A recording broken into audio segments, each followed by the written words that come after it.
¿Qué sucedió en la vida de Ted Kaczynski desde que abandonó su puesto de profesor en la universidad a los 27 años, en 1969, hasta su primer ataque a una universidad con una bomba casera en 1978, cuando tenía 36 años? Tenéis una primera parte donde armamos toda su historia de desarrollo hasta ese momento, hasta los 27, y donde tratamos diversos asuntos personales, familiares, sociales, académicos, etc.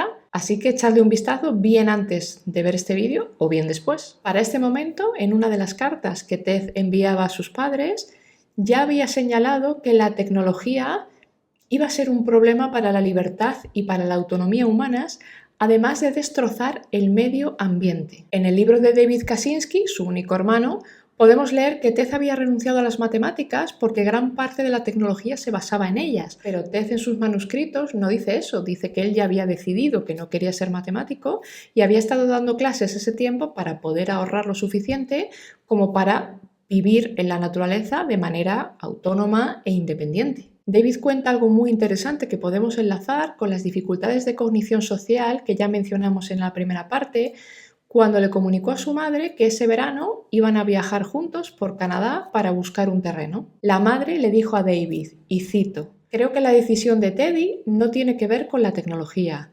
Me preocupa que no sepa cómo aceptar a otras personas o ser aceptado por ellas, y temo que esté huyendo de una sociedad con la que no sabe cómo relacionarse". Recordemos que los hermanos se llevaban 7 años y David narra que en 1971 todavía no habían conseguido un terreno para Ted. Por tanto, este tuvo que volver a vivir con sus padres durante un tiempo, mientras que David se había marchado y trabajaba en una fundición de zinc hacía ya un año. Un día, el padre llamó a David a su trabajo y le preguntó si sabía dónde estaba Ted, a lo que David contestó que pensaba que estaba con ellos. El padre le dijo que sí, que hasta el día anterior había estado con ellos, pero que se había marchado al amanecer. Les había dejado una nota de despedida, pero no les había dicho a dónde se iba, y desde ese momento no habían vuelto a saber de él. Al parecer, se habían quedado con la sensación de que su estado de ánimo era muy malo y temían que esa nota de despedida fuera incluso una nota de suicidio. David le pidió que se la leyera y a él no le pareció que Ted se estuviera despidiendo de esa forma. La preocupación no era tanto del padre sino de la madre. Ya habíamos contado en el primer vídeo que era como muy tendente al melodrama, ¿no?, y a la exageración emocional, al menos según Ted. Al día siguiente por la mañana alguien tocó en la puerta de David y al abrir vio que era Ted. Sin saludos mediante, le dijo que tenía una propuesta y que no podía quedarse por más tiempo en casa de sus padres. La propuesta era que juntaran dinero para comprarse conjuntamente un terreno allí en Montana, algo que David celebró porque por una parte vio que tenía planes de futuro y por otra porque encima lo incluían a él. Compraron un terreno de más de 5.000 metros cuadrados donde Ted construyó la famosa cabaña de la que salió esposado por el FBI en 1996. Y aunque David no se trasladó y siguió viviendo y trabajando donde estaba, sí que tenía la idea de que en el futuro se haría una cabaña al lado de la de Ted. David cuenta que su hermano, y estamos en 1971, seguía teniendo multitud de cualidades agradables, pero para ese momento él ya notaba como una especie de desesperanza que le parecía conmovedora. En esa época David dejó el trabajo que tenía en Montana, en la fundición, y se fue a enseñar inglés a una escuela de secundaria del Medio Oeste en 1973, con lo que Ted se quedó solo en Montana. A partir del 74 empezaron a llegar las cartas agresivas, ¿no?, que dijimos en la primera parte, de Ted hacia sus padres. En ellas decía básicamente que había sido infeliz porque nunca lo habían querido como padres, que lo habían presionado para obtener un gran rendimiento académico y alimentar así sus egos, que no le habían enseñado habilidades sociales porque no les importaba su felicidad, etcétera, etcétera. Y algunas de estas cosas se reflejan en su manifiesto y luego lo analizaremos. El hermano dice que a él esas cartas le parecieron llenas de recuerdos como muy dramatizados y distorsionados, así que decidió escribirle para que tuviese conciencia del dolor que le habían provocado esas palabras a sus padres. Y después de varios intercambios, Ted le dijo que si seguía defendiéndolos, no iba a volver a hablar con él y de hecho que lo echaría de su vida y lo haría para siempre. Llegando ya a los años 80, Ted regresó a Illinois, al menos durante un tiempo, porque necesitaba trabajar en algo para obtener dinero. Hasta ese momento había subsistido con lo que ya había ganado en la universidad y porque se autoabastecía con su propio huerto, pero necesitaba más liquidez. Por tanto, la familia Kaczynski volvió a reunirse, al menos temporalmente, en una nueva casa que habían comprado los padres, y recordemos que la primera bomba la puso en 1978. Tanto David como Ted estuvieron un tiempo trabajando en la misma fábrica, hasta que Ted comenzó a acosar a una compañera de trabajo. Al inicio cuenta David que era la primera vez que veía a Ted enamorado, porque nunca lo había visto con ninguna relación formal y tampoco hablaba demasiado de mujeres. Él veía que a la chica la llevaba a buenos restaurantes a cenar, que daban paseos por el bosque, pero al final ella decidió que solo quería que fueran amigos. Después de eso, Ted comenzó a publicar de forma anónima limericks ofensivos, que son como una especie de poemas humorísticos / obscenos que se usan mucho en el mundo anglosajón, y David intervino muy enfadado y le dijo que tenía que parar, y si no, él mismo tomaría medidas. Ted continuó haciéndolo al día siguiente y David fue al supervisor de la fábrica y consiguió que lo echaran. Narra que su intención era que Ted se diera cuenta, ¿no?, que fuera consciente de cómo había hecho sentir a la chica, al igual que cómo hizo sentir a sus padres con las cartas, y que solo después de que se le pasara el enfado se dio cuenta de que quizá Ted llevaba muchos años anhelando tener una relación íntima y que igual no sabía muy bien cómo lidiar con los desafíos de una relación. Cuando esto sucedió, Ted se encerró durante 3 días en su habitación, en la casa de los padres, y al salir le dio una carta a David y le dijo que la leyera con la condición de que nunca jamás hablaran de ello. Fundamentalmente, según David, en esa carta lo que Ted le transmitía es que había estado profunda y desesperadamente solo durante mucho tiempo, y recordemos del primer vídeo que fue sobre los 16-17 años cuando había dejado de sentirse acompañado definitivamente. Y estamos hablando que eso fue alrededor de 1958 y estamos narrando ya en los años 80. Dice David que más o menos recuperaron la relación que tenían a pesar de ese suceso y que en cartas posteriores, ¿no?, cuando ya no estaban juntos, notaba en Ted que había como un trasfondo de estrés y que seguía como muy obcecado con que sus padres lo habían tratado mal. Añade una cosa interesante y que desmiente un poco el retrato que le hicieron a Ted desde los medios, y es que señala que era muy empático con las personas que consideraba vulnerables, sobre todo los niños y los marginados, pero que era muy inflexible en cuanto a que las personas poderosas pudieran sufrir de alguna manera, y si lo hacían seguramente era porque lo tenían merecido. En otra de las cartas, Ted le dijo a su hermano que estaba a punto de descubrir el velo de su alma por primera y última vez, y describió un sueño con una intensidad emocional excepcional. Le contó que había un personaje siniestro y satánico que cambiaba de forma y que se parecía mucho a los amigos de David e incluso a su novia Linda, y que ese demonio intentaba llevarlo a algún lugar perdido, ¿no?, al que quería arrastrarlo, y Ted, lleno de desesperación, tuvo que matar a ese personaje para poder salvarle. Hago un inciso aquí para recordaros el vídeo que hicimos sobre la interpretación de los sueños desde un punto de vista científico, para que veáis qué sucede cuando estamos muy estresados o incluso cuando hay alguna psicopatología de por medio. Cuando David leyó esa carta, pensó que quizá eso no era un sueño y que Ted más bien estaba transmitiendo lo que sentía porque David hiciera su propia vida. Hasta aquí narramos todo ese periodo según David, pero hemos dicho que Ted ya estaba poniendo bombas, entonces vamos a ver en los manuscritos de Ted cómo narra este mismo periodo de tiempo. Dice que fue en marzo del 74 cuando empezó a enviar esas cartas a sus padres, señalando lo mal que lo habían tratado, sobre todo su madre a partir de los 8 años, ya habíamos dicho, ¿no?, que ya había tenido a David, pero principalmente de los 11 años en adelante, cuando ya le habían dado el fatídico CI de 167. En las cartas con la madre siempre hay una de cal y otra de arena, o sea, ella lo censura, lo reprende, luego al siguiente le pide disculpas. Por lo menos desde fuera parece que era una relación muy tóxica y muy dependiente. Después de esos intercambios, Ted les avisó que no iba a escribirles más durante el invierno y hasta la primavera, que sería cuando saldría de la cabaña. Pero en febrero recibió una tarjeta de la madre diciendo que como no sabían nada de él, si no recibían noticias en los próximos días, que iban a llamar a la policía para que fuese a comprobar que estaba bien. Ahí tuvo Ted que enviarles una carta para evitar que eso sucediera, desplazándose caminando durante más de 6 kilómetros al buzón más cercano, para lo cual tuvo que romper, en sus propias palabras, la sensación de aislamiento que tanto valoraba estando en su terreno en las montañas y en los bosques de Montana, algo que le cabreó mucho. Luego recuerda que sus padres no siempre habían sido crueles y que habían tenido momentos felices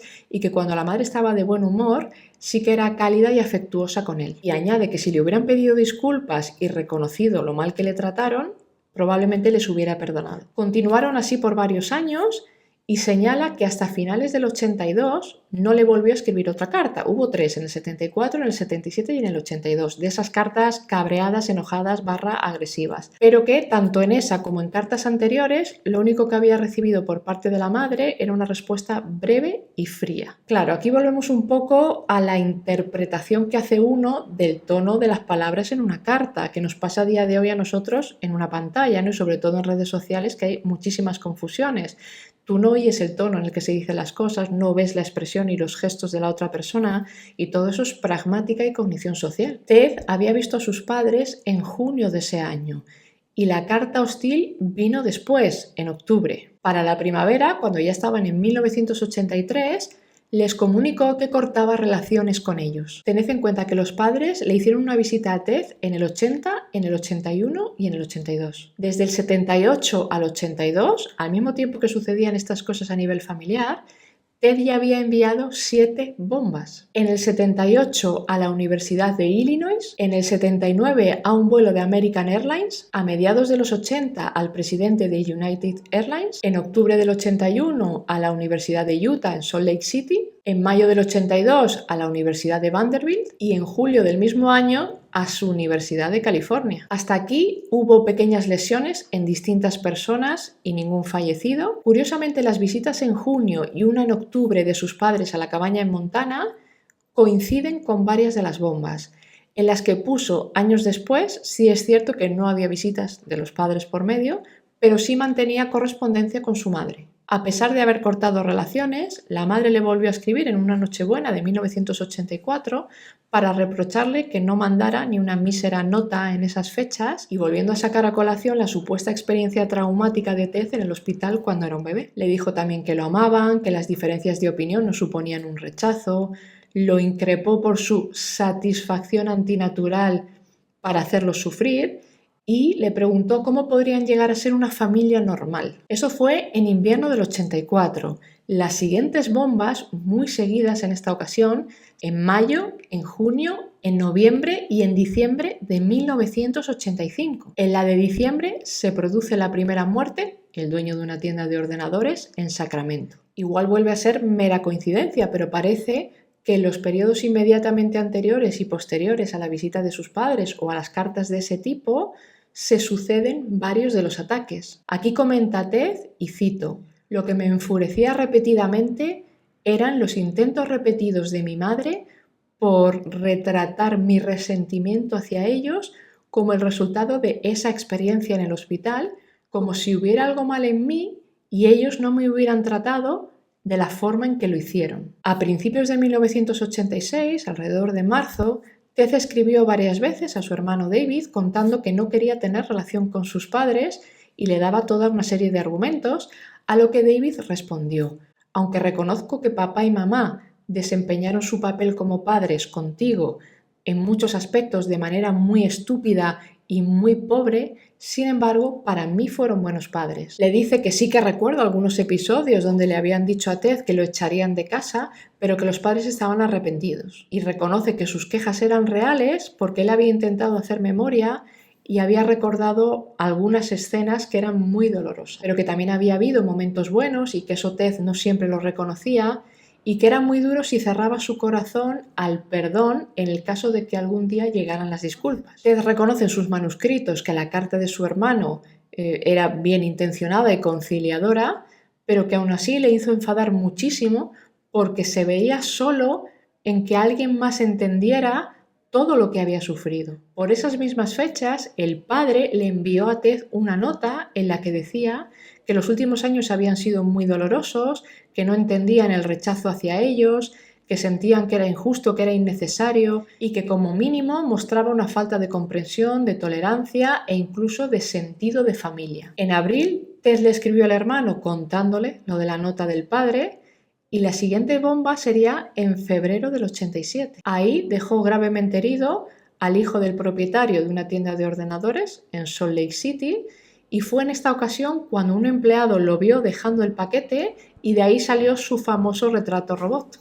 Hasta octubre de 1990 no volvió a aparecer el tema de los padres en ninguna carta y fue porque el padre falleció. En el 91 la madre le escribió a Ted contándole un poco su biografía y señalando que ella había sufrido abusos físicos, a lo que Ted respondió que parecía que ella había sufrido más que él, pero que eso no justificaba lo que le habían hecho. Le dijo que la odiaba, que nunca la perdonaría y le echó la culpa también de su desajuste social y de su problema para entablar relaciones con mujeres. Desde 1987 hasta 1993, Ted no envió más bombas, a pesar de contar que esas cartas de la madre le habían alterado mucho emocionalmente. Por esa razón escribió al hermano y le suplicó que por favor hablara con la madre porque no quería tener más relación con ella, porque no soportaba la ira y la frustración que le generaba. Después de varios intentos por parte del hermano, consiguió que la madre no volviera a escribirle más que 1 o 2 veces en los siguientes años. Hay que añadir aquí que uno de los mejores amigos del padre,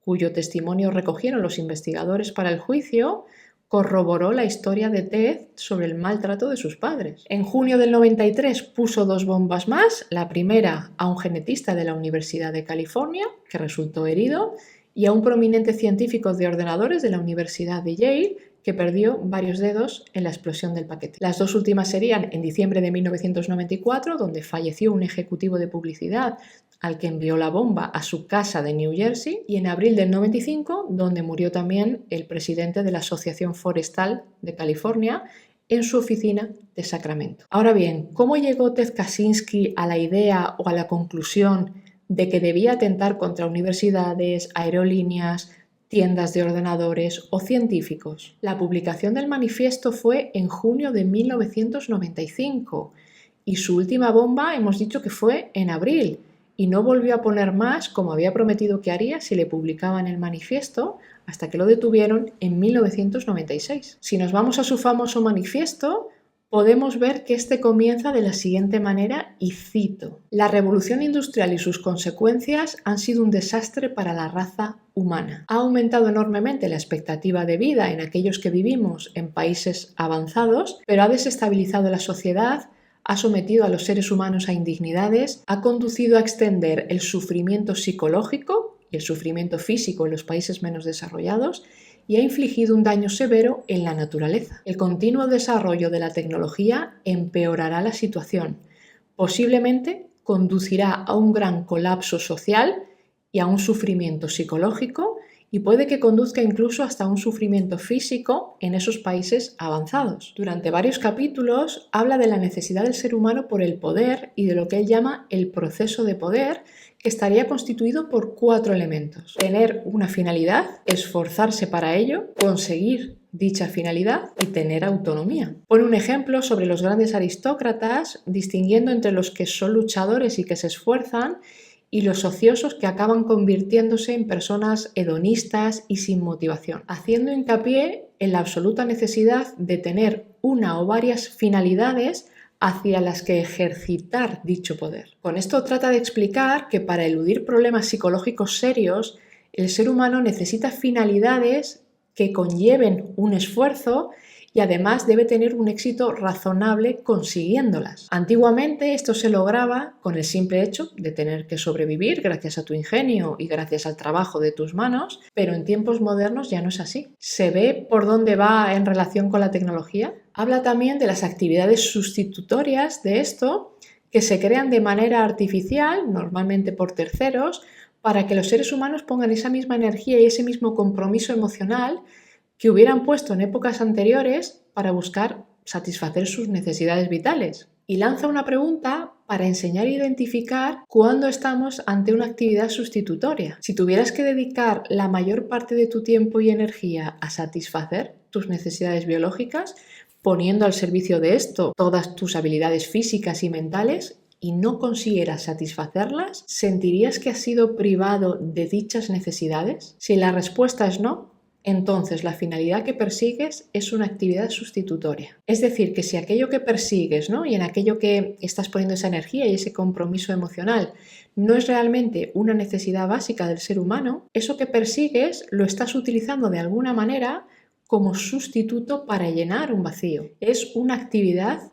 artificial, una actividad que está sustituyendo a lo que verdaderamente necesita el ser humano para ser feliz, seguramente colocada ahí por terceros para que estés entretenido y no mires hacia donde no quieren que lo hagas. Y en cuanto a la autonomía, como parte de ese proceso de poder, escribe varias cosas interesantes. Una es que para trabajar por tus finalidades, en mayor o menor medida, necesitas cierto grado de autonomía y por tanto debes esforzarte por tu propia iniciativa.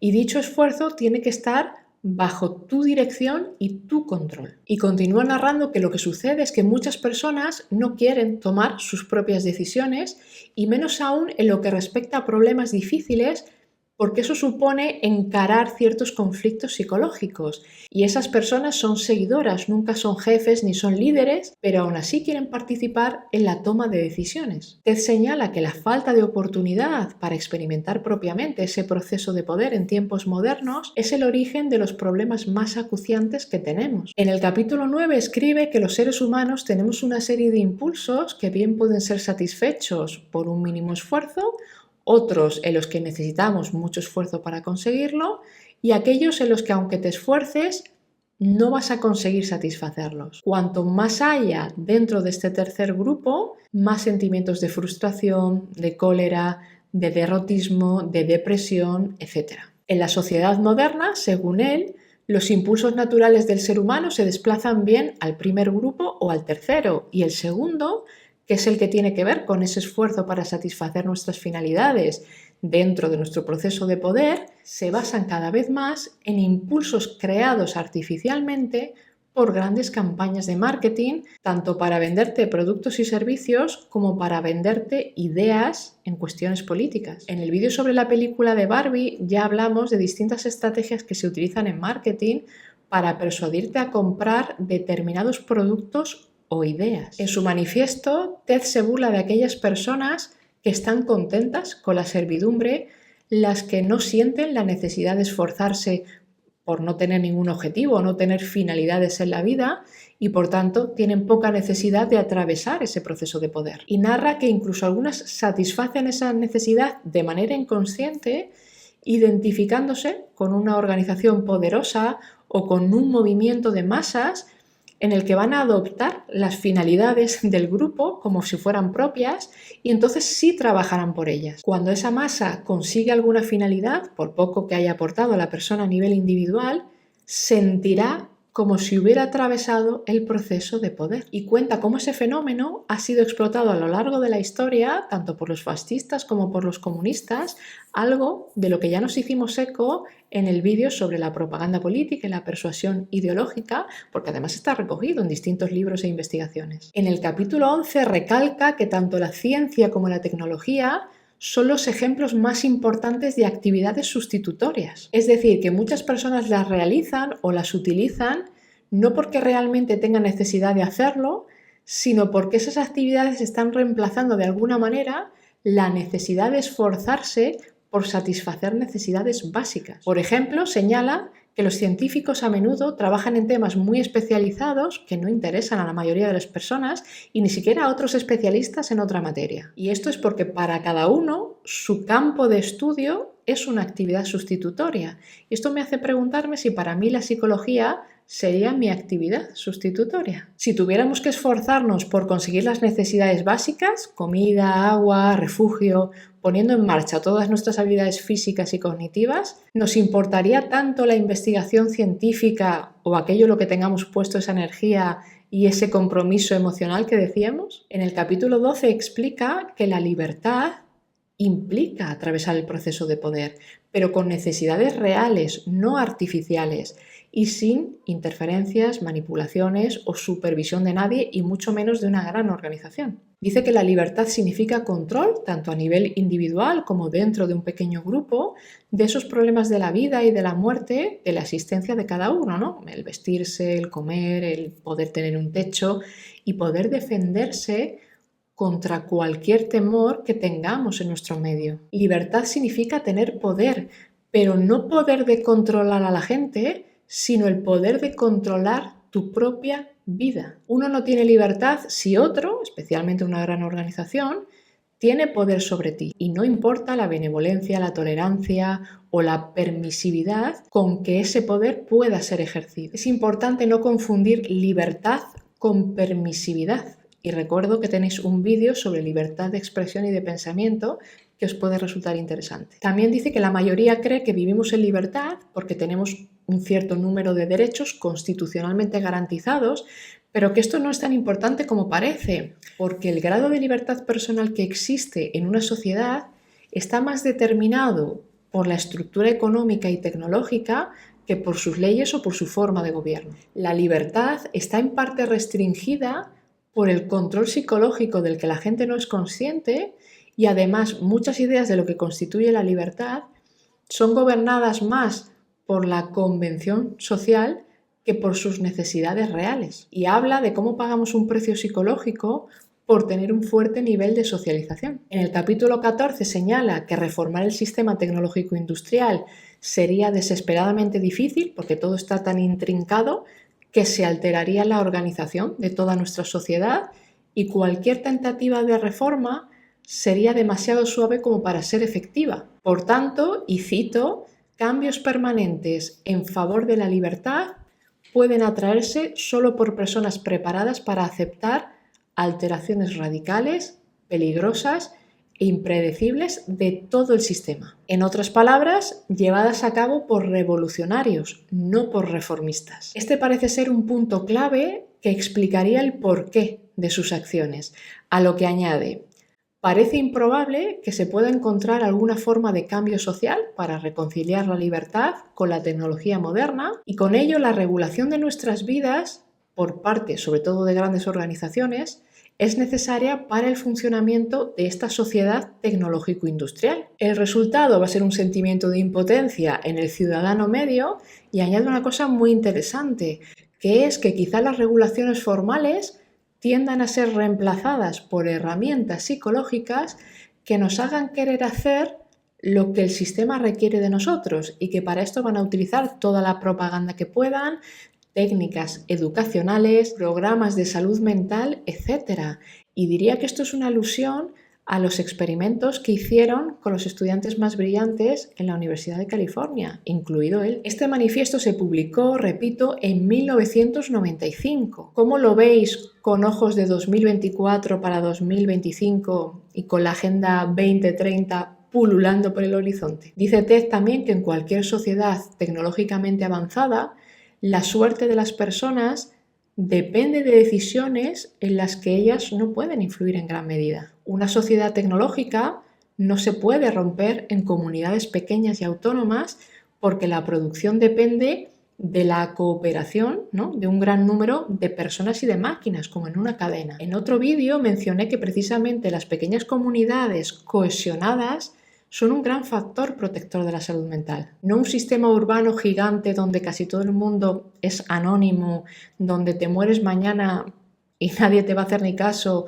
o donde si necesitas algo igual no encuentras a nadie que te eche una mano. En varios fragmentos habla de aspectos psicológicos, se ve que le interesaban también, y en este capítulo comenta que el concepto de salud mental en nuestra sociedad está ampliamente definido por el hecho de que el comportamiento de una persona tiene que estar de acuerdo con las necesidades del sistema y que encima lo tiene que hacer sin mostrar ningún signo de tensión. Remarca también que el progreso tecnológico camina en una sola dirección porque nunca puede volver hacia atrás y que cuando se ha introducido una innovación técnica, enseguida todo el mundo ya es dependiente de ella, incluso el propio sistema. Imaginad qué le pasaría al sistema actual si nos quitaran Internet y todas sus herramientas. La tecnología, por tanto, fuerza repetidamente a la libertad a dar un paso atrás, pero la tecnología no puede dar ese paso atrás porque entonces provocaría un derribo de todo el sistema tecnológico. Y para finalizar el vídeo, añadimos dos cosas más que dice Ted en el manifiesto. Uno es que la única salida es librarnos del sistema tecnológico industrial en su conjunto,